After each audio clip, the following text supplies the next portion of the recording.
morning, good afternoon, good evening, and good night, wherever you may be.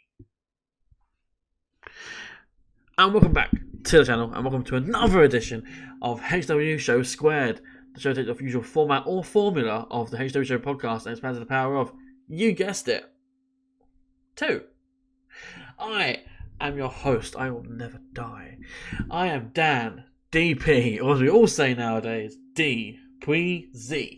Yeah. And I am joined once again, as always, he's part of the furniture now. I am joined by Mr. Impact, Craig. Craig, how you doing? You know me, it's that MIC Craig, aka Mr. Impact. I am very well, thank you. It's been a very interesting week for NXT TNA. A lot has happened. That's a very weird way of saying TKO.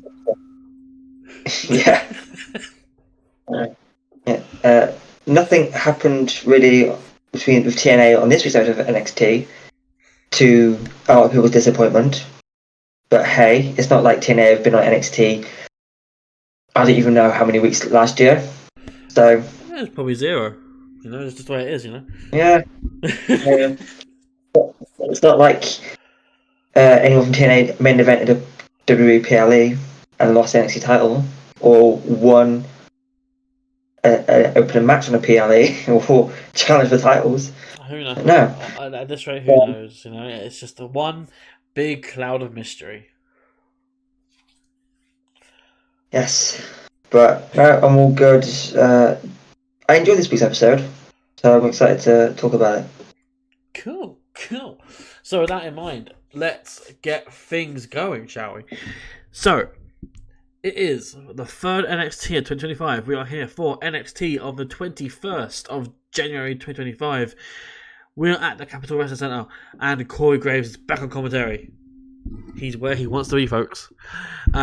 That is certainly not ominous in any way whatsoever. Let's get into the show. It wasn't AI. It's not AI. So yeah, there's no filler or anything like that. It's just like a recap of whatever, and then we'll go straight to the show. First match of the night. It is for the men's NXT North American Championship. We have champion Tony D'Angelo with the family taking on Santa Claus himself, Ridge Holland. Who would win? Let us know who you think. Don't cheat. You read your answer yet in the comments? No? We'll do it now. I can tell you that you were wrong. It was Tony D'Angelo that won and retained the North American Championship following interference from Izzy Dame and the Spinebuster. I rated 2.25 stars. Honestly, it was quite a weak match for me. Like, in regards to the North American title and in regards to what we've seen Tony do with it, this was quite a weak match. We've seen better from Ridge, and Tony can only do so much when there's working with someone like Ridge. Like, it was fine. It was 7 minutes. Probably 7 minutes too long. It was fun. It was okay. I mean, I don't get why Izzy's involved in this. I don't know what I've missed as to why Izzy's involved in all this. Now we're even. I don't know what that means. I don't know. At what point did Izzy owe a favour to the family? Why is Sean Spears here? Like, what does he want with Izzy Dame? There's just so many questions that I don't really care about. No. Craig, Very fair. What did you think, Greg? Decent enough match. Big fan of the Don.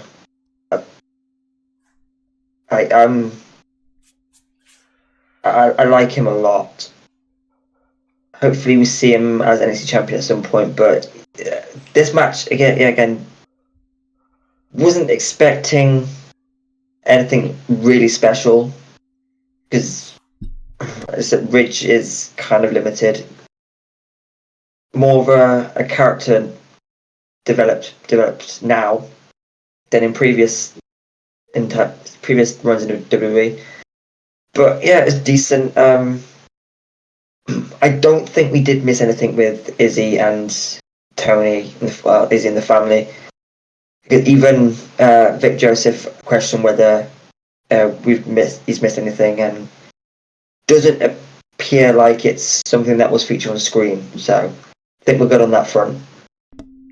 Curious now. Also, yeah. Honestly, I'm curious to know what's going on. It's. I do find it interesting. The stuff with Spears and whatever his cult is. The cult of Spears. All right. I don't know who the other guy is with Jensen, but Nico Vance. Yeah. Nico. Okay, I'll take your word for it. I have no idea who he is.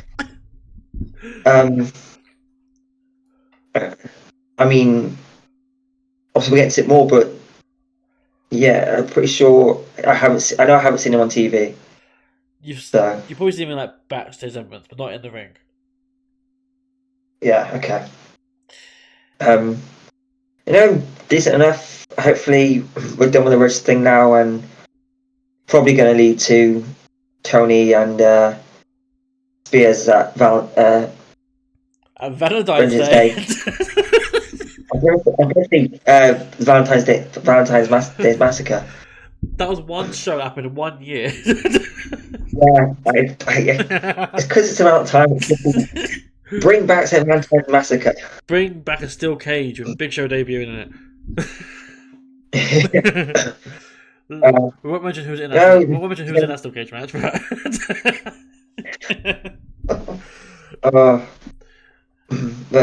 yeah, all right.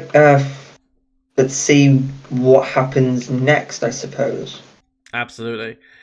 Bear in mind, everyone, by the way, that this was the guy who ended Chase U. Ridge Holland, the guy who single-handedly destroyed Chase U from within, and now he's just having, once again, mediocre matches on weekly NXT TV. I can't explain it. Like, you had so much momentum to build off of Ridge Holland to just go into this. And I know it's a natural order of things with NXT, because you can't constantly have someone in high-profile storylines all the time. I get that. But there's more you could have done here with the family in general. Like, rather than a standard singles match. You could have Ridge do what he did with Chase U. He goes through the family. I think Spears is going to destroy the family. Yeah, maybe. I think he'll get. Yeah, because there's also that, as I said, that third party thing with Izzy Dame, Sean Spears, Brooks Jensen, Nico Vance. There's so many moving pieces to this that it makes no sense at the moment, anyway. So hopefully it'll get answered to the thing, but I don't think it will.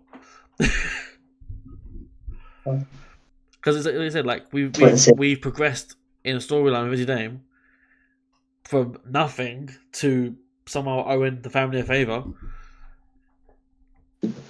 So it's just, there's just a lot of blanks right now that are just there because they fast forwarded some storylines. Yeah. We're seeing something that's 80% finished before it's even been on TV. Yeah. Well, I'd argue that it's 80% finished, but we missed 40%. It's like it's skipped from 20 to 60. And yeah, that's fair. That's fair. I just feel like there's blanks and there's bits that they're not going to come back to. No, they've skipped over a lot there that they can't really, like you pointed out, they can't really go back to. Yeah, at least in my head, anyway, it's that way. I don't know if you disagree with that or anything, but it would take a lot of callbacks. Like, I hope maybe NXT Anonymous gets involved and posts some videos. Maybe, or we get another Apollo Crews in the diner segment where he's like, he can see it into the past, and he's like, he sees all these things happening in his mind. Or maybe we get a little I see you from Sammy Callahan. Scan the code. How about a little bit SCU? We are the best. SCU. The pride of the this West. This is the war. I'm Bennett. So no. Moving on from that cluster of confusion, we go backstage to a segment with Wesley and his posse, Tyson Dupont and Tyree Kigway. Again, I've missed something here. Because Tyson was not on board with Wes's attitude. Tyreek was, Tyson wasn't. Yeah. And also Tyson's, yeah, man, I'm part of the crew. Like, I feel like he got on board after the 6-man tag of Hank and Tank and Andre Chase. I think that's where it would turn for them. yeah, maybe. Because I mean, Wesley and Tyson and Tyreek were attacked the Rascals in the middle of a tag title match on Impact last night. So I'm guessing that's like I'm guessing they were all in on this. I'm going to be completely honest. I forgot that happened. Yeah. with Hank and Andre Chase. I completely forgot what happened. Yeah. So, Yeah. so in my head it was like, we're there, and now we're here. I think he saw what Wes wanted to do and was happy to follow. Fair enough. Speaking of, I mean, otherwise they weren't going to get on TNA TV if they worked with Wesley. Yeah, so that's fair enough. It cost $2 so. But meanwhile, during all this that's happening, Wes is talking about Storm. He's like, yada yada, we're the greatest, and we're gonna do this and do that. When in comes Trick Williams, he's here, and Wes is not shy to acknowledge that. He's like, oh, and now we got a 4 world champion in the locker room. Trick gets in his face, and Trick slaps him one, basically, and it sends Wes ragdolling into the cubbies. Proper slaps him. Proper slaps him. So yeah, that's Trick's part so far on the show. After this, we go see Bayley. Bayley's here, so it must be time for a promo because she's gonna wrestle. She talks about last week and how Roxanne treated her and how she now wants to take down Roxanne because while NXT doesn't owe anything to her or to Roxanne, she owes it to NXT to shut up entitled idiots like Roxanne Perez. I hate PG promos like this, honestly. Entitled idiots. It just, I don't know. It sounds very PG. Yeah. Like she could have just said something like, call her a brat. Yeah, a brat, or even God forbid, a bitch. Entitled bitches. Like just something. Like, add a bit more intensity to the promo. Yeah. But no, entitled idiots. I mean, it's Bayley's thing. She calls people idiots, and she Michael calls an idiot. That is true. Yeah, that is true. Yeah. She references Roxanne's appearance on SmackDown and Raw and getting involved in Bayley's matches. She name drops Jada Parker, Lola Vice, Kleiny Jordan, as people who are hungry for opportunities, as Roxanne's not ready to be a leader for the youngest locker room in WWE. She goes on, but here comes Giulia. This is the first appearance of our new NXT Women's Champion since she won the title on New Year's Evil. Like, she's literally had a 2-week break. Giulia says that she always wanted to be in NXT from her days in Japan when she saw people like Bayley in NXT and wants to be able to hold the NXT title with as much honour as Bayley did. Of course, after this, in comes Roxanne Perez and Cora Jade, who you'd be forgiven at this point if you couldn't hear what they were saying, because they were completely booed. Honestly, blew my mind that it was they weren't letting him talk. Like, I didn't know Roxanne had that much heat. Like, she was getting booed, but to get booed that much, like Dom Mysterio level booed. Yeah. Like, I didn't know she had that much heat. I'm a little conscientious, is that? Well, I don't know, about it being authentic heat. Yeah, because it did come out of nowhere. Yeah. Like, attacking Bayley might get it up there, but not to that level. No, because as I said, this is Dom level, like levels of booing, and like that was over the course of a year or two of Dom just being a slimy guy who's like, you don't like him, but he's always sort of on top, even though he's getting beaten all the time. He's still on top, and it's like fuck off, Dom.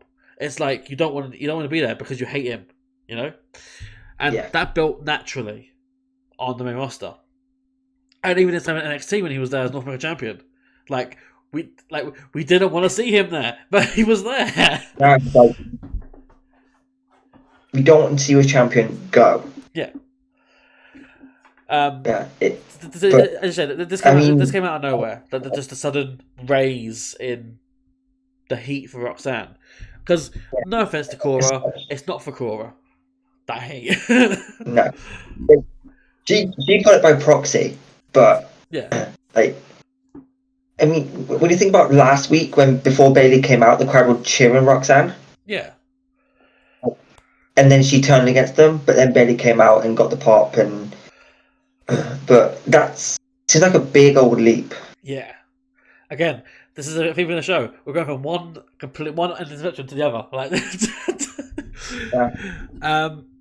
but yeah, I'm a little conscious about it because we mentioned before about the idea of there being plants in the audience, and because they're in the CWC, it's a lot easier to have people who are employed by the company or people who got comp tickets or were invited to be part of it, whatever, to react in a certain way that you can influence them to do so.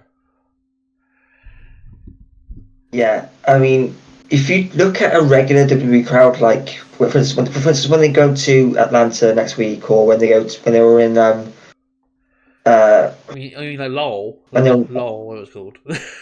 Yeah, almost. Yeah, like there were very few people wearing merch, but in that crowd, almost all of them were wearing merch. Yeah, again, I can put that down more to it being a WWE building, so it makes more sense as to why you'd wear merch to a WWE building as opposed to a standalone venue. Yeah, fair. It's like I would feel I'd feel a little, I don't know what it is, like I'd feel a bit silly if I went to WWE PC or WWE CWC and didn't wear some sort of WWE merch. Like, yeah, that's fair. Like, I could wear this shirt to WWE because it's Cody Rhodes. Like, I wouldn't feel silly wearing this shirt.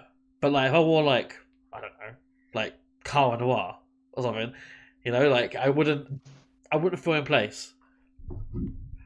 no, okay, I get that. And when it obviously, because at the performance center, they're obviously, you know, they're there for almost the entire year. Minus a few dates where they go on to different places, but that's only become so in the last year or two. They occasionally change venues. Yeah. I go back to when TNA was at in Universal Studios. Like, you'd see again, slightly different in that these shows were pre-taped, but you'd see the same people in the crowd every week. You know, and they'd come up with, like, they'd organise chants because it's such a small venue and they know each other. So, like, at the performance centre, where you know you get the "Hey Miss Parker" chants, or you get Miss Jackson, all that stuff. Maybe it's like with football. Maybe they're rearranged. I agree. Prearranged, sorry. I agree with that. I mean, having a custom chant, as you said, like Miss Parker, hold the word now off the top of my head, but like Miss Jackson or the or even back in the day, the custom Bayley chant. You know, Yeah. It's just you can't. And I don't want to put people under the same umbrella here. You can't tell me that a group of wrestling fans are gonna know a custom chant just off by heart, just randomly know this custom chant, unless they've prearranged it already. Yeah, I mean, it does depend on what the chant is. If it's a basic chant, you can pick it up quite easily. Yeah. I go back to TNA, a chant for Abyss, a really catchy chant. It was Abyss, whoa, Abyss, whoa, and that was it. Oh yeah, that's simple. But that because it's basic and it's simple, and everyone joined in. Or again, same crowd. The shout out to anyone who remembers the Bentley Bounce. Funny enough, Shawn Michaels' cousin, if you don't remember. But I think it's just, I imagine they're prearranged. Because again, I wish someone who is in the crowd would tell us. Anyone who's watching this or knows someone who goes to NXT on a regular basis, please let us know. Unless, of course, WWE may decide NDAs because, they've got a history. Yeah, I mean, it wouldn't surprise me if they've been sworn to secrecy, because you very rarely see leaks of NXT or Level Up or LFG or whatever. Like, when they're pre-tape shows, you don't see leaks. You see, like, spoilers, like, as in, like, result sheets of what happened. But pictures and all that, I feel like there's some sort of, not taboo so much, but I think there's definitely an NDA in regards to you can't take pictures on a taped show. Yeah.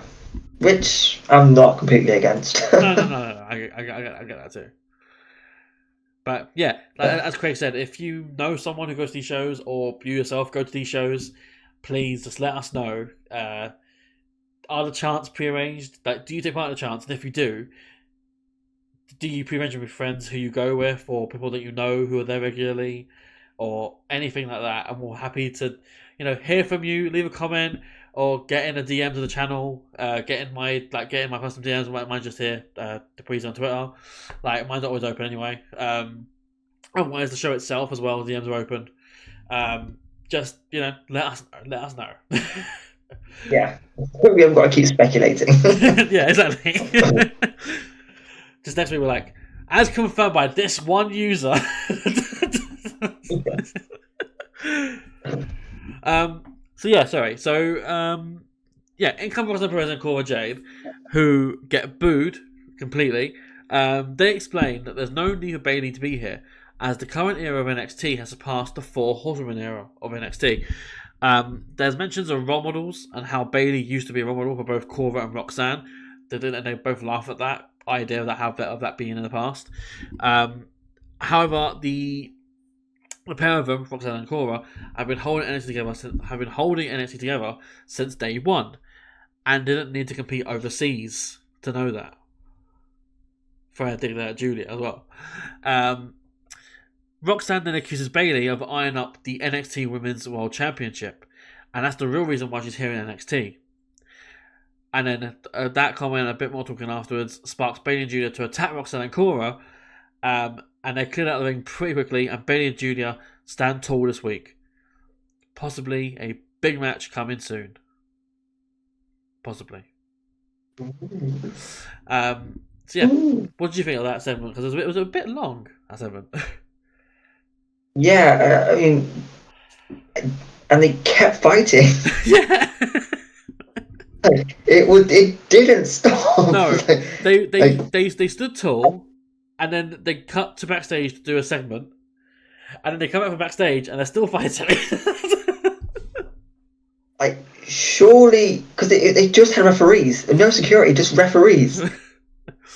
That's like I've never understood about pro wrestling as a whole.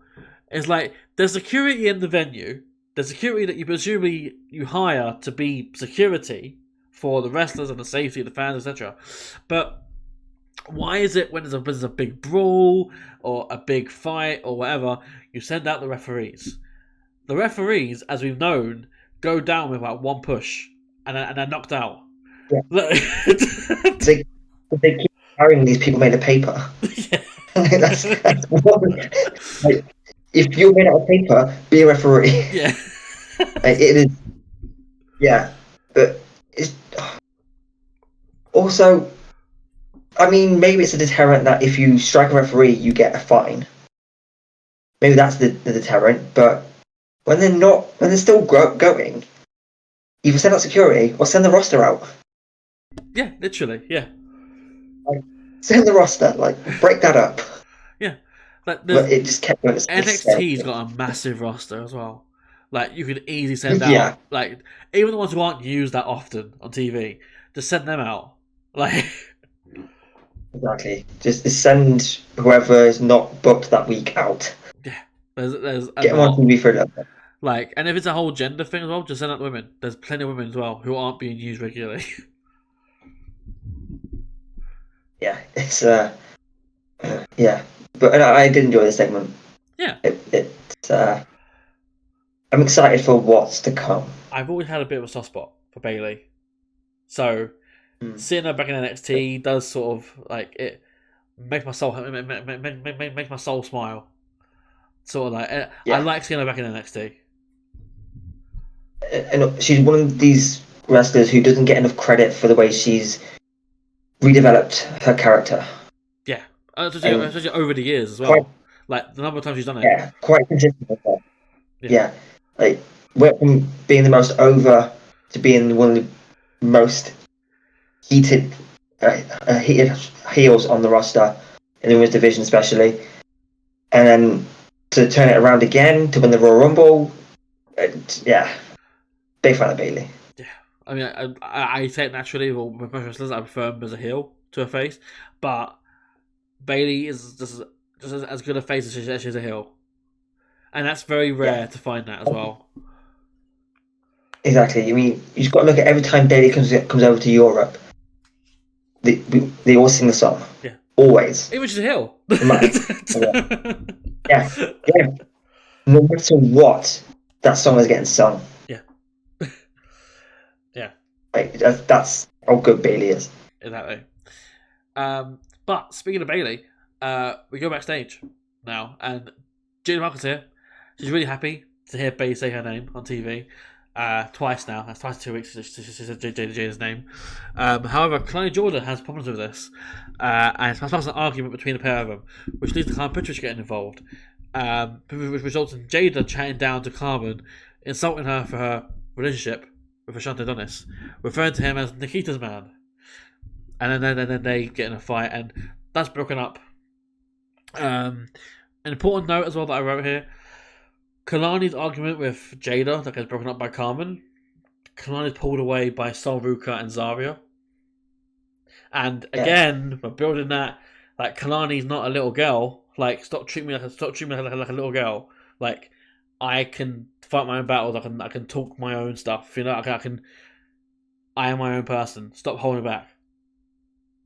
And she storms off. The look and like the get off me thing, yeah, really well done. I'm telling you, Kalani for Sean Spears. Like Kalani's gonna be the one to join Sean Spears' group. And it's very possible. If it happens, I called it like a month ago. Like, okay. I'm probably the only one who sees it as well. Like, it's like at the time of it. Yeah. Well, I'm still leaning more Rizzo, but I can see it being a possibility for definite. Mm-hmm. There's no attitude, yeah. She's just getting angrier and angrier. You know, so we'll see, I guess. But yeah. So as we mentioned, after this we go back to the ring. They're still fighting Roxanne and Cora and Giulia and Bayley. And then eventually there's a bunch of referees that come out and security and whatever, and everything's all broken up. For those who aren't aware, that is a tag match coming. Yeah. As if you couldn't tell already. Yeah. The golden rule of wrestling. Yeah. There's two rules. If you fight outside of a match, you're going to have a match. And second one is don't mention someone's name in a promo because they'll come out. Yep. So yeah, after this we're going to the second match of the night. It is a singles match. Wesley, accompanied by Tasha Dupont and DpuizY against Craig's favourite wrestler in NXT, Dion Lennox. I don't care. I don't care if you like him now. I still remember that period of time where you didn't like him. I mean, he's still like. I created a better entrance on 2K than the one he's got. I'm not saying it's his fault, but it's creator wrestler vibes, and I'll stick with that. I get that. Creator wrestler vibes. I get that. So who would win this highly competitive? It's going to be a 50-50 match completely. You know, Wesley, decorated, individual who's a long career, in wrestling, multiple championships, tag team success, or Dion Lennox, who reads books and wears glasses and is generally quite well built. Well, the answer would be... Go on, write down the question. Write down. And you are correct this time. It was, of course, Wesley. Of course, Wesley. He wins with the cardiac kick. I rated at 1.25 stars. It was literally a 2-minute match that was a squash. Like, that's all it was. Like, Dion got barely any offense in. To me, it was never in doubt. Only reason why I didn't rate it lower is because of it seems to be setting up something for the future. But yeah, what did you think of this highly competitive 2-minute match?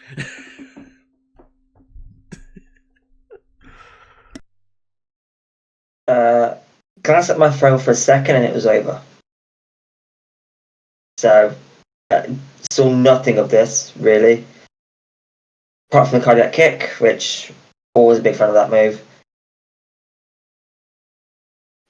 Yeah, I mean, maybe Dion joins Wes's group. Maybe give him something to do. Yeah, maybe. I don't know. He looked pissed off, so yeah, maybe. So, yeah, I mean, let's talk about the aftermath of the match. Post-match, Wesley called out Trick Williams, and Trick answers the call. And then Trick proceeds to whoop Wes, and Wes is sent packing to his guys. Trick then agrees to a match against him next week. Trick then leaves the ring and barges directly into Dion Lennox. And then the camera stays quite long on Dion, where he's just staring at the camera, really angry. Yeah, he may as well have said, "Excuse me, bro." It's yeah. I mean, if this is all from Trick, I'm not against it. No. If he just goes to the basics of match, you got it, and then just slaps them and walks away, barges into someone, because got a bit of attitude, and then just like, I'm just happy to be here, kind of thing. Yeah. Like, yeah, I'm not against it, which is what I never thought I'd say about Trick Williams. Yeah. Oh, there needs to be some sort of edit now, like a TikTok edit of Trick Williams barging into Dion and being like, "Excuse me, bro," and then the camera goes on to Dion. And it's like, "You're excused, but you ain't my bra." Yeah. But no, there is. Someone make that. I can't be honest. Maybe there's more to that than it seems, potentially. And hey, we're getting some sort of development maybe with Dion Lennox, so that's something. Yeah. Cool. Yeah. That happened. After this, we get an interview with Stephanie Vakir. Stephanie basically just declares war on Fallon and also on Shotzi. That was pretty much all there was to that interview. Yeah. Short and simple. After this, we go into the third match of the night for the NXT Heritage Cup Trophy Championship as challenger Chai Dempsey, along with the Ren QCC, take on champion Lexis King. Now, this was, if you're watching on Netflix, this was a very interesting match. Yeah. So, obviously we know the rules of Heritage Cup matches. You know, 6 rounds, all 3 minutes long. First 2 basically wins, best out of 3 basically. DQs and all that resulted in an instant win. Hence why Lexis won before, because he was an instant DQ for Charlie, led to Lexis win the title the first time. Then because it was a DQ, even though that's in the rule set, it was like, oh, we're gonna shoot you Lexis and give it to Charlie, and then Lexis won it again after a headbutt to the groin, and then the coronation. So it's a weird story, but we're where we are now. End of round 1 sees a stalemate as both men exchange technical holds and flash pins. Round 2 happens. Round 3 happens. Round 4 ends with Lexis intentionally low blowing Dempsey and hitting a coronation for the 3. So if you're wondering, that wasn't the end of the match. That was the end of the match. Sorry, it ended 2-1 to Lexis King. Yeah. Because if you're watching on Netflix in the UK, because it's on Netflix for us, they completely skipped over rounds 2 and 3 in a break or something. I don't know what it was, but the screen fades to black. It comes back. It's round 4. It's like I've complained in the past about being picture-in-picture for one entire round, right? I've never had a fade to black, nothing on the screen. It comes back and we missed 2 entire rounds. When did you watch? When or where? When? Wednesday. Yeah, I watched Wednesday morning, and I saw both rounds for picture-in-picture. I did not. On Netflix? Yeah. Mine fade to black. What time? I watched it at 8 o'clock. In the morning? Yeah. I watched it probably about 10 p.m. Okay, maybe they edited it out there. Okay. So, Craig, he says what happened then between rounds 2 and 3. Because my notes, I've got nothing for them. Honestly, no. Nothing. I mean, either Lex or Charlie, a sunset flip pin to get the first point, and then I can't remember anything else. It was entertaining. Oh no. Okay, so yeah, that was the Heritage Cup match. Yeah. So it was an 11-minute match. I rated it 3 stars because of the 6 minutes that I saw out of the 11. I enjoyed what I saw. Of course, this is more about the story and the character progression for Lexis King more than anything else. And with the intentional, which might have been instinct, I don't know.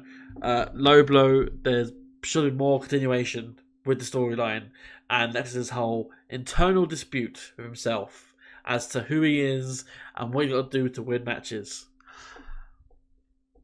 I don't think he cares. I think that was just a ploy to get Dempsey to trust him to win the Character Cup. I think that we're going back to Nexus because this week the chair was back. So I think we're just going back to how Nexus was. I think it was all a ploy. Fair enough.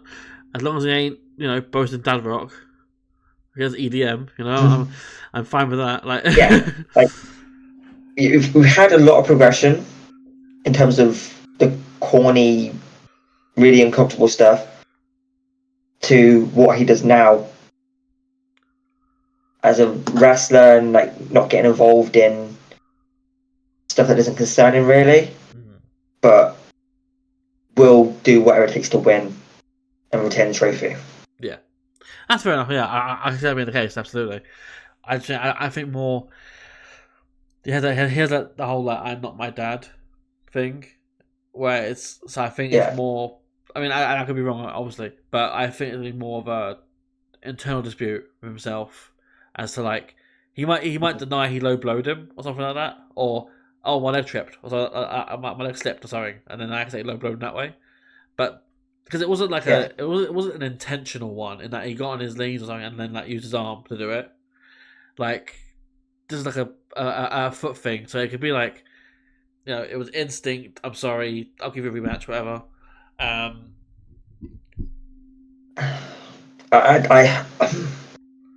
we probably will get a rematch, but I don't want to see it. That'll be the fourth match that they've had. Then probably Dempsey will win that. We've got to go for another one. There's nothing new they can do here. No, I agree. There isn't, unless they scrap the rule set and do a other stipulation match. The whole point of the Heritage Cup is the round style. Yeah. Like it just. Which they scrapped. I can't. They said that, by the way, for that match last week. It was one long match. It was like one full block of match. Like it irritated me that they did that, but no, I'm done with it. I don't need any more. I agree. I do agree, but I don't think it's finished. No, I don't either. Speaking of things that we wish were finished, here's Naomi and Bianca Belair. They're here and they've got a message for Jakara Jackson and Lash Legend, which is basically just to bring it, and they're gonna win, and Jakara and Lash won't win, and generic face bullshit. Like it was so boring. I don't know if you recall anything from it. For me, it was just basically blah blah blah.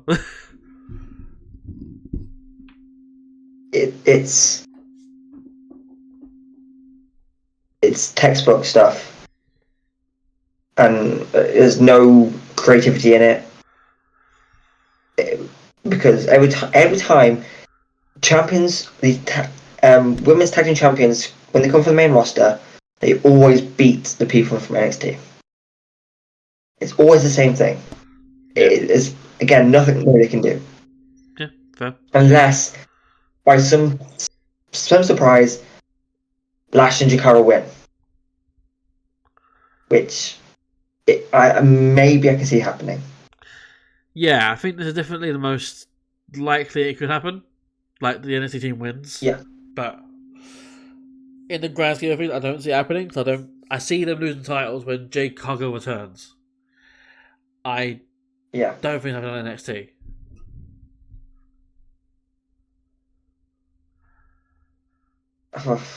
I don't know, but yeah, again, I've heard it all before. Just get to the match. Fair, yeah. After this, we go backstage. Andre Chase is depressed. He tells Hank and Tank, who are here, to just break up. Teams don't last forever, so you might as well just get out of the way. This leads to Andre walking into an area where, and this is very strange, there's an area of people gathered in like a hallway or something, and they're all just watching a random vignette of Andre Chase. Yeah, just watching his highlight reel. Like, what? Hey guys, is that the done thing? Hey guys, what do you want to watch? Yeah, I'll throw on the Andre Chase highlight reel. Yeah. Okay then. Sure. It's such a weird thing to walk into as well. Like if you're him and he's walking to the area, see all these people you work with just watching your highlight reels. Yeah, a weird one. Weird. So yeah, he comes into the area when I'm watching his highlight reel. When up pops Kale Dixon, who is from Level Up. He looks like, for those who are watching this, I'll put a picture of sorry, but I don't know. But Kale Dixon looks like Von Wagner, but with just darker hair. See, I thought, again, shout out to anyone who played I think it was 2K20. Yeah, the mascot Ribby, the guy who was under that costume. Yes. But this guy's more jacked. Yeah. Oh, fucking Ribby. It's Ribby. Oh, I can't remember his name now. That's annoying. I know. Can't either. All I'm thinking is Paragon J. Pierce, and that's not the right one at all. Like, no, my name was Ally Knight anyway. yeah.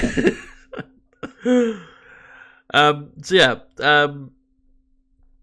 So Kale Dixon here. He talks to Andre. He says like, "Oh, you know, let's build the band, whatever," and then like, "Don't give up." And Andre's like, "Chase U's dead." And then Kale shouts the magic words. It doesn't have to be. As Mike said, we're getting night school.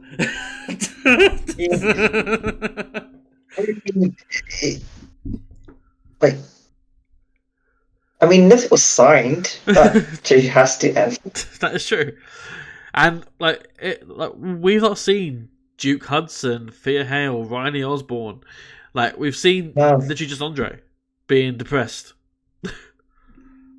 Unless you're on TikTok and you see Thea quite a bit. Oh yeah. Like day 7 about Chase U, day 20 about Chase U. Yeah, and I think that's intentional, and they're going to reference that on TV.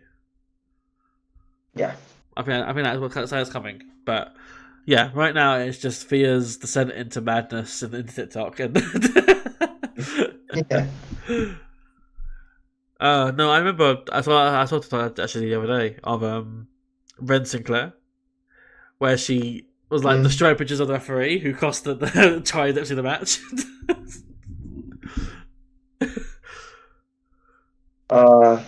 Dear. Yeah, there's been some good stuff on the NXT crew on TikTok. The NXT TikTok. Not the TV show itself, just the TikTok. Yeah. Honestly, what the stuff that we're doing on TikTok, they should be doing on TV. Honestly, yeah. I mean, Stacks getting arrested, like, and Ariana asking for more money from the Don, like that should be on TV. Yeah, absolutely. Or who was it? Someone like going after Funaki in a bar. Yeah, it should be on TV. Yeah, it's such a, like I'd mark out over that on the podcast about seeing Funaki. Like, yeah, it should be on TV. It should. It's a shame. But yeah, after that we go to the 4th match of the night. It's a singles match. It's Karmen Petrovic with her man Ashante Adonis taking on Jada Parker. Now, Jada has new music. I didn't notice this. She still has the little, like, you know, the arm thing, but other than that, new music. It's her time, you know. So with that in mind, who have you got to win? Karmen Petrovic or Jada Parker? Write it down below. Check something. And the answer was Jake something. He comes into the match and he just destroys both, and then he wins the match. No, the winner was, of course, as we all thought and expected to happen, Petrovic. Karmen wins by a roll-up following interference from Kalani Jordan. I rated 2 stars. This, and I don't know what it is, this felt like a drag. It's nothing against either competitor. It's just the crowd were quiet for this, and it didn't build to anything significant. It went 5 minutes. It probably should have been shorter. It's good to see Jada back in action, but again, like they're building the feud with her and Kalani in the exact same way, it feels to me anyway, they did with her and Lola. Mm-hmm. Almost the same way anyway. So you just keep an eye on that development. For me, it's just, I don't know. I'm not into it particularly, but Kalani and Jada will be a good match. Yeah. I mean, it was alright. Right. I mean, when Ashante walked out with Karmen, my exact words were, "Where's Jake something when you need him?" To just squash him in 2 minutes again. But, gotta listen to it, watch it on TV. When Karmen jumped into Ashante's arms at the end, it was not as like sickly as Dom and Liv, but it reminded me of it. It's like, I don't want to see this. I'm not gonna lie, I'm in the minority for this now. I thought it was quite wholesome. Come and jumping into Shantae's arms like that, in the same way as Liv does with Dom, but it's not as lewd.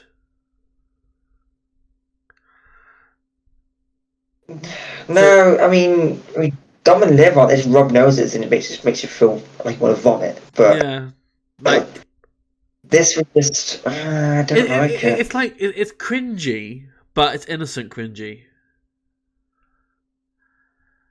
If that makes sense. Like, I don't know, this is only Karmen jumping into Ashante's arms. There's nothing else that they've done. Like, it's just like this one particular moment. That's what I'm referring to. Yeah. No. I quite enjoyed seeing it. Like, just, I don't know what it is. I thought it was quite wholesome. I like a bit of wholesome every now and then. I can see where you're coming from. I guess I just didn't enjoy it because I'm just not a fan of this story. Yeah, that's fair. It seems like nowadays there's less of a story, and more just one's to be the manager for the other. Yeah. And next week we're going to see Ashante jump into Karmen's arms.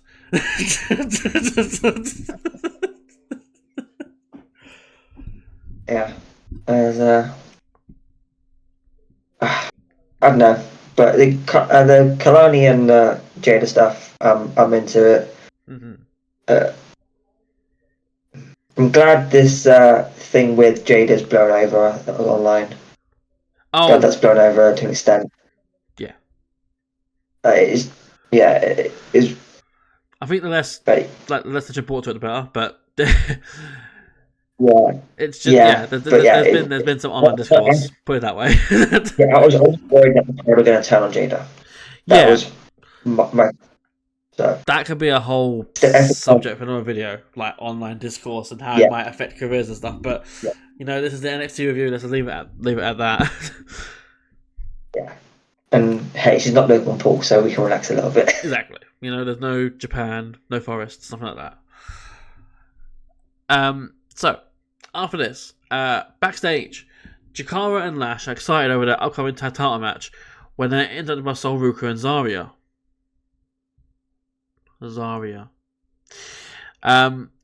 By the way, what is going on with Sol Ruka and Zarya?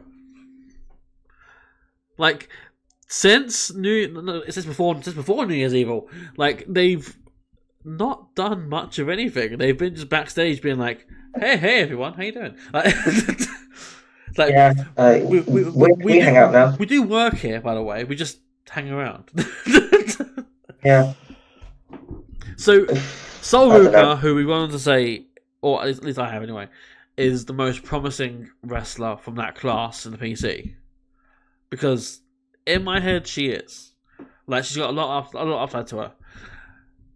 And Zarya, who is quite literally the latest signing to NXT, is then they're both just doing a bit of nothing. They're just hanging around. I mean, if you've got nothing in mind for Sol and Zarya, there are a couple of tag team titles over on TNA.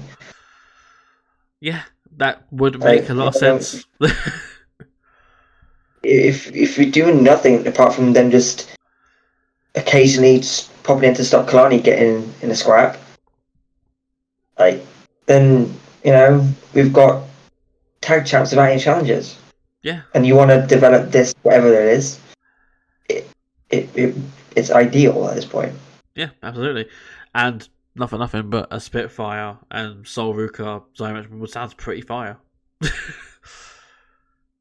I mean, in general, give me Danny Luna versus Zarya. Give it to me. Give me Danny Luna and Sol Ruka. Yeah, totally threaten gets them both out. Just make this happen. Yeah, like there's a lot of good matches there you could do if you just bite the bullet and send them to TNA for a little bit. Even if it's just a month, like just send them to TNA to do a program with Spitfire. Yeah, because I said it even before the relationship started. You've got tag team championships, you've got tag teams, you've got champions with no challenges, and you've got tag teams with no champions. It's always been there. Yeah, a lot of sense we just combined the divisions really and have like a NXT and a tag team championship. No, we don't want to fan the rumors of WWE buying TNA anymore. Lash and Chikara assume. So Sol Ruka and Zarya interrupt. Lash and Chikara assume they want a shot at the tag titles once Metaphor win them. Sol and Zarya expect Metaphor to win and bring them back to NXT. And Lash and Chikara sorta, kinda, not really, promise tag title shots to the women in the locker room. So this perks the ears of Taya Paxton and Giulia, who are just there as well, who are listening in.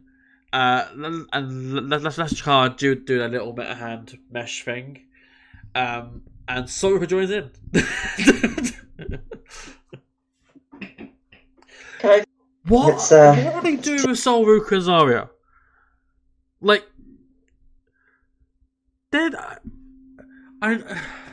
I want to see more from Sol from Zarya because they're good wrestlers who know what they're doing, who can put on a good show, and instead they're backstage doing like it isn't even their thing.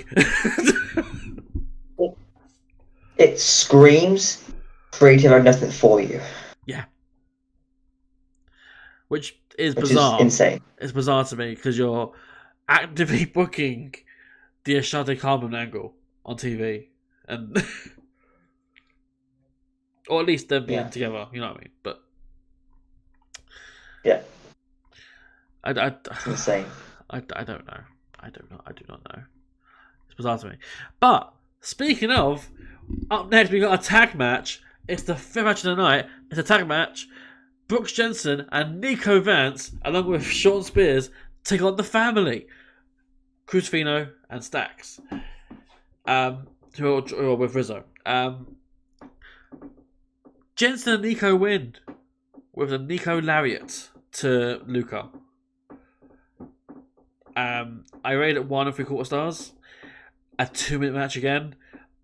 Basically a squash match again. I'm glad to an extent because it gave a new team a chance to shine. And that's the only benefit I'll give this. And based off this one match and 2 spots, I can say I like Nico Vance a little bit. Like, the Lariat is, like, dare I say, Stan has level lariat. Like, it's a really good lariat. And he does like this shoulder tackle into Stacks on the outside by the stairs. I quite like that too. But other than that, why are the family losing in 2 minutes? They're like one of the most established tag teams in NXT. Not Luke so much, but just the idea of the family are one of the more established groups in NXT, and they're losing in 2 minutes to this barely established team. Yeah. I'm with you on Nico Vance. Off that very short amount of time, Yeah. there's something there. There's really something there. He can be a very good henchman for Spears' cult. Yeah. Like, it's there's a lot that can be used with Nico Vance, and I feel like Brooks Jensen's just kind of just fallen off.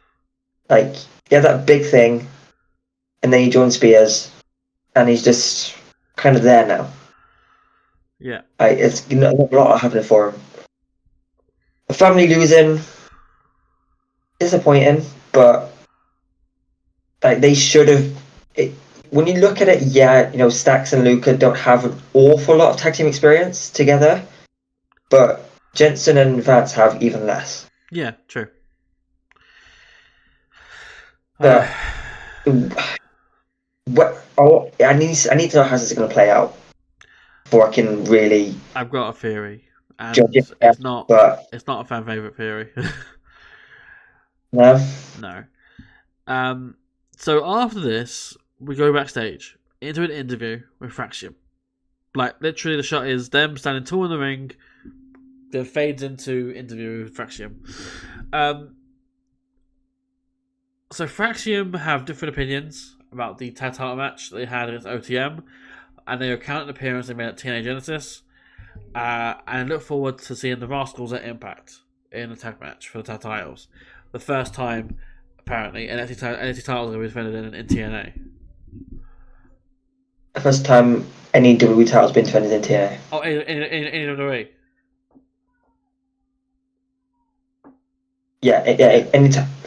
First time a WWE title has been defended.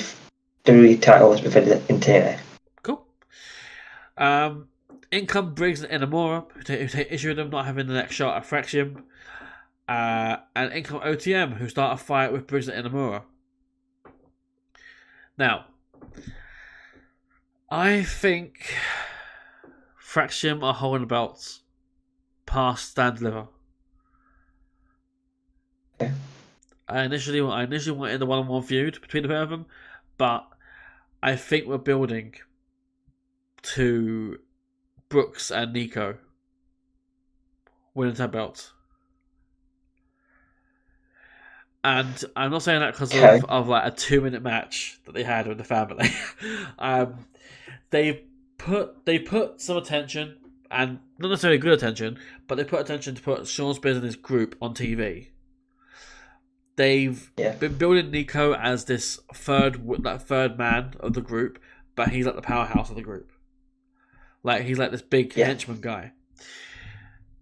And the fact that they went from a shot, because they don't normally do this, they went from a shot of Jensen, Nico, and Sean standing tall in the ring to an interview with the tag champions.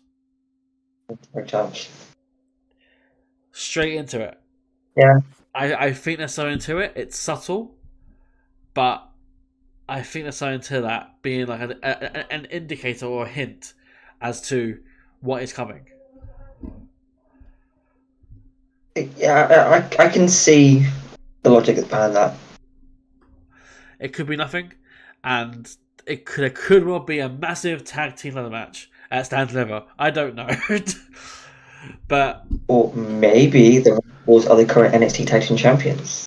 Maybe. Who knows? Or they're not. Or They're not. I mean, by the time you watch this, you'll know the answer anyway. But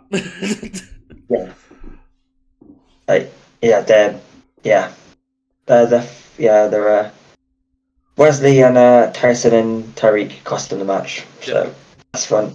Yeah, gonna respark that Zachary and Wes feud. I think so, but I think they're gonna add Wesley into it. Ace Austin into it. Yeah. The Ace and the Rascals against Wes and Tyson Tariq. Fair. So yeah, after that fractum interview, we are still backstage with Dion Lennox, who is literally just angry and he's throwing things around. That's literally it. He does say, "I've had enough. I've had enough of this fucking place." So let's NXT. TNA, sorry, NXT. Yeah, honestly, that was my first thought. It's like, he's gonna come to TNA, isn't he?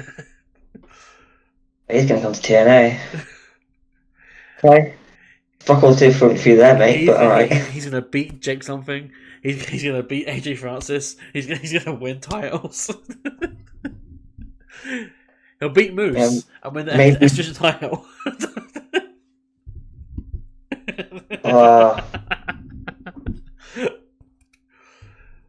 Book it, Sean. Shawn Michaels has no say in that. Hey, that is down to. I mean, it's down to Tommy Dreamer. So, okay. Who is good friends with Shawn Michaels?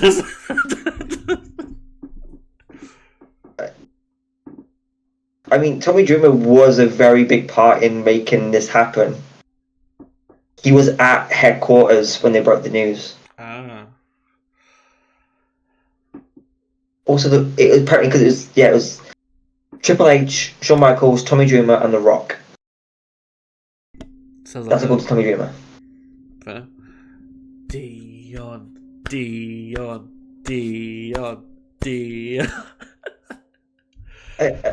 Alright, if we get Dion, we'll give NXT AJ Francis. Oh no. No. I don't want flopped on her. Don't forget, but on the Genesis countdown, Tom Hannafin, when Ashante Adonis came out, Tom Hannafin said that Ashante is first class. Yeah, I noticed that. Yeah. So it's a. I think that's just a callback to him being in Hit Row, but probably. But hey, please no. I know he fits the group, but please no. Yeah. Who would it be? It would be AJ Francis, Casey Navarro, and Ashante Adonis. Yes. Get Casey out of that damn group.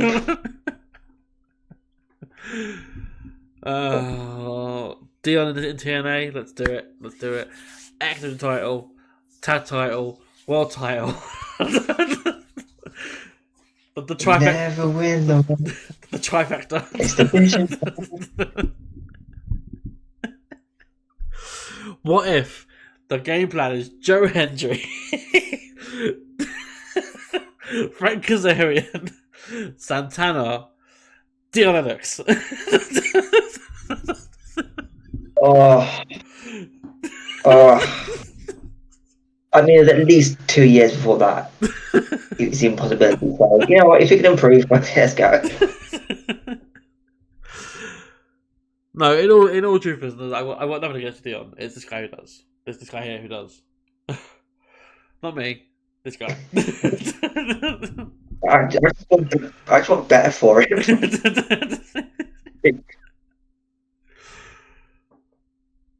I've done a creator wrestler that looked exactly like him. You keep mentioning before he was even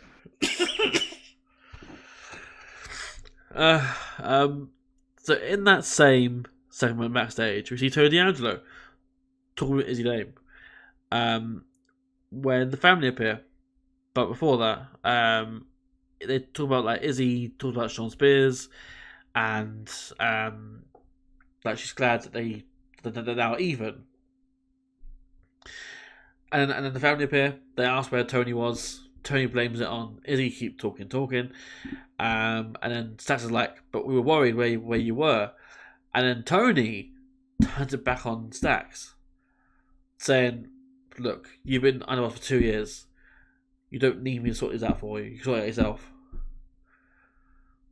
And yeah, I agree. Like, Stax has been there for a while. Channing Lorenzo, he's been there probably as long as Tony has. Like, yeah, I'm thinking at least 4 years. Yeah, 4 or 5 years. Because it was Stax and Two Dimes with Tony. Yeah. And then Two Dimes got, unalived. And then after that we brought in Rizzo, but that was like much further down the line. Brought in Rizzo, and then they brought in the lawyer, Luca. And that was only last year, Luca. Yeah. So Stax has been like the constant in Tony's life. Like, yeah, I completely agree. I hope they take this in a decent direction. Yeah, and I am not opposed to a Stax Tony match for title. Yeah. Even if it's just to sort out differences, and then after that they're back to do the same old stuff again. Like, just a little bit of tension, just it adds more to the faction.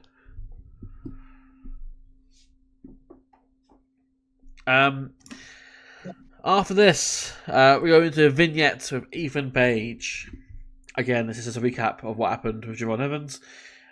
Ethan comments on his actions against Javon Evans. Safely put, he has no regrets and threatens to fully end Javon's ability to speak. That's about it. Okay. Speaking of, it's Javon Evans who's backstage with Ava, and he still can't talk, so he's okay. I need to take a occasion, and he says he wants to take Ethan Page on. Ava will not allow it because he's not medically cleared. But don't worry, someone else is, and we see a sporadic appearance from Javon's uncle, Cedric Alexander. Hey. Cedric, where you been? He's cleared after 2 weeks. Yeah, he's hanging out with Homensa. Yeah. Who, by the way, wasn't on this show. No, gone again. Cedric's here. He says that he'll get even for the pair of them. Cool. Yeah. In the same segment, they leave, and they're replaced by Australia's own Grayson Waller and Austin Theory. Of course, Austin Theory is not from Australia, but basically, there's going to be a Grayson Waller effect next week with the winner of the NXT Men's World Title match. So, cool! With that in mind, it's time for the 6th match and the main event of the show for the Men's NXT World Championship. Challenger, Eddie Thorpe, taking on champion, Obafemi. Now, Both with very bouncy entrances. comments. Who do you think won this match? Eddie Thorpe or Obafemi? Submit your answers now. Eddie. Does Eddie doing this? Like, Very bouncy entrances. yeah, it is. They're very bad entrances. Yeah, absolutely. He got like his, Owen's like, and then Eddie's like a.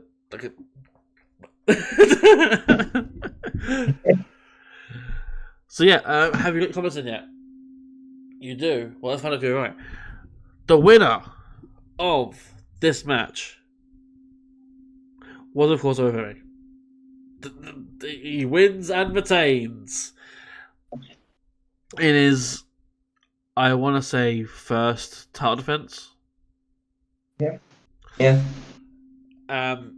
He wins and retains following a fall from grace powerbomb.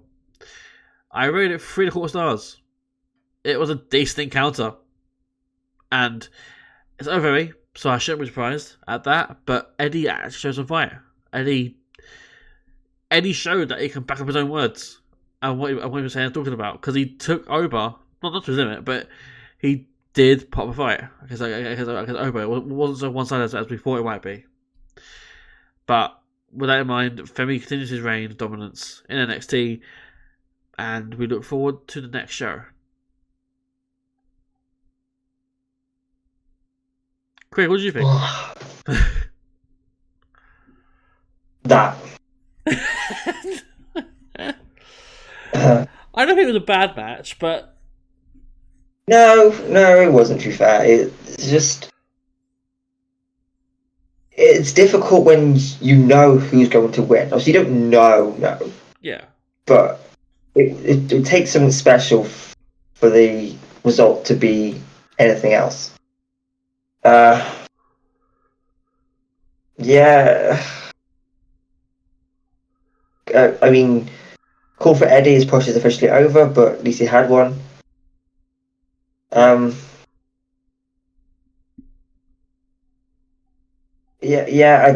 There was nothing really overly impressive, to be honest.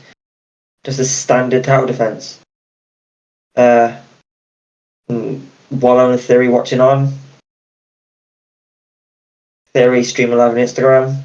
Yeah.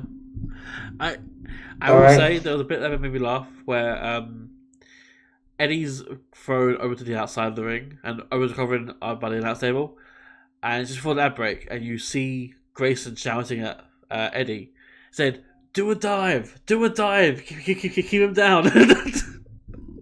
Yeah. But beyond that,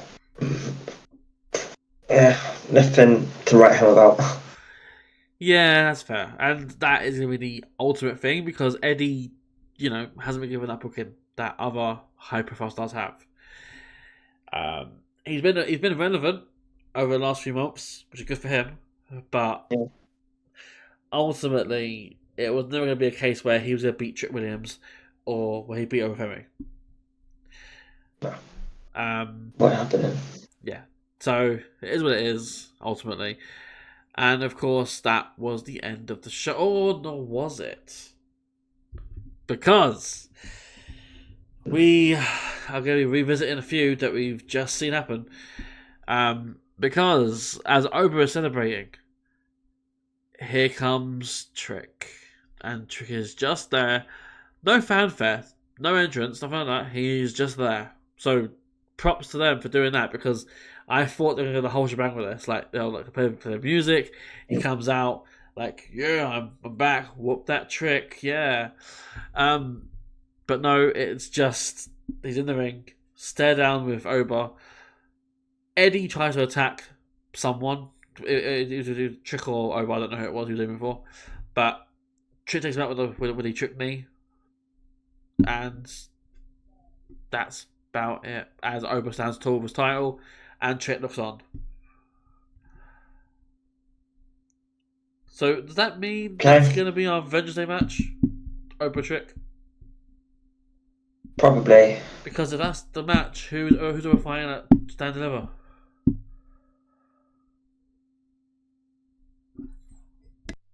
Maybe Wesley beats Trick and he starts heading up the card. Honestly, that'd be the way forward, I think.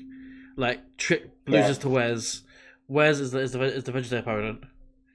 Wes loses, obviously. But you can then save the Trick match for Stand Deliver. Unless the Rascals cost Wesley the match. Potentially that too. Against Trick. Yeah. It's a few directions we can go in. It's not that interesting. Not really. But yeah, it is what it is at the moment. Vengeance Day is going to be a show with matches. But with that in mind, that does bring an end to this show. Craig, have you got any ending comments?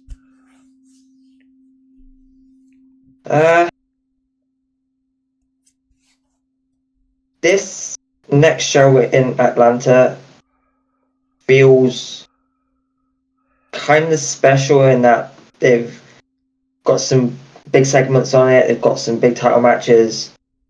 I'm looking forward to how it looks, because when TNA run this center stage venue, it's really nice. And with the WWE production levels, I think that it's going to look insanely good.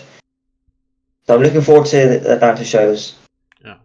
And I'm looking forward to what happens with the whole NXT TNA thing. And WWE is not buying TNA.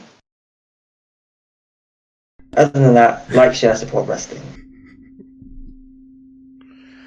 And remember, WWE will buy TNA. But apart from that, Then I'm done with that. please like, share, subscribe to the channel.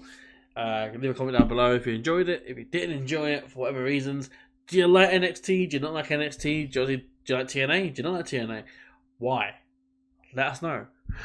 As always, happy to have discussions with people on the internet and in the comment section. So if you do comment, feel free to mention something and I will get back to you. Because interaction is so key to what we do. But in regards to social media, Craig, where do people find you? TikTok at Mr. Impact Craig. Cool. Sweet. Again, ignore the overlay. I keep forgetting to update it. This is Twitter still. That is meant to be TikTok, not Twitter. So that is. Imagine the TikTok symbol. That's what it is. I'm still on Twitter. I just don't go on there. So yeah, follow his Twitter. He's inactive, but follow it, and TikTok as well, which will be in the description below anyway. And in regards to the channel itself, everything is beneath me here. So Instagram, Facebook, Twitter or X, and Blue Sky. It says Twitch, but it's mainly Blue Sky. Blue Sky is the same thing. Put in HCW Show, you'll find it. It's like, again, hcwshow.bsky.app. And that's how that site works for whatever reason. And if you're so inclined, I am DpuizY at Twitter, which is just there. There we go. I don't post much on Twitter. Most of my tweets are just retweets of other things. Most of my... I don't post much on social media, to be honest. That's something I should change. But, yeah. Anyway, that is in the show. Please follow us all. Support each other. Support wrestling. Support the wrestlers. Everything is awesome. Goodbye.